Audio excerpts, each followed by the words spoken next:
जय Jagannath. Hello friends, देखंतु ये जो उसेपार लेटर नंबर टी 11282 डेट हूँ 23/10/2025 ये कौन कहुई ना इम्प्लीमेंटेशन ऑफ जोटा आपनकर classroom observation tool and spot assessment tool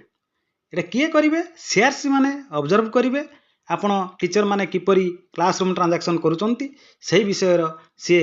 आपण माने क्लासरूम ऑब्जर्वेशन देखिए 90 मिनिट जोटा कि प्रथम देखिए 40 मिनिट तापर 20 मिनिट 10 मिनिट 10 मिनिट एम सब भाग करा जायछि आपण तार कौन टूल यूज करचंती किमिति पिला मानकर क्लास रे स्पॉट असेसमेंट करूचंती आपण माने असेसमेंट करिवे आपण को सीआरसी माने असेसमेंट करिवे एवं एटा जो क्वालिटी एजुकेशन गुणात्मक शिक्षार विकास पर यह कार्यक्रम सरकार हाथ को नहीं से अनुसार यह कार्यकारी हम जपरी आगुरी होता एवं हम आपण मैंने से किपरि टीएलएम यूज कर ब्लैक बोर्ड यूज कर सब कथा ये चिठिर देखी नि सब दि जाए तेणु से अनुसार कार्य करेंगे। बहुत बहुत धन्यवाद। जय जगन्नाथ।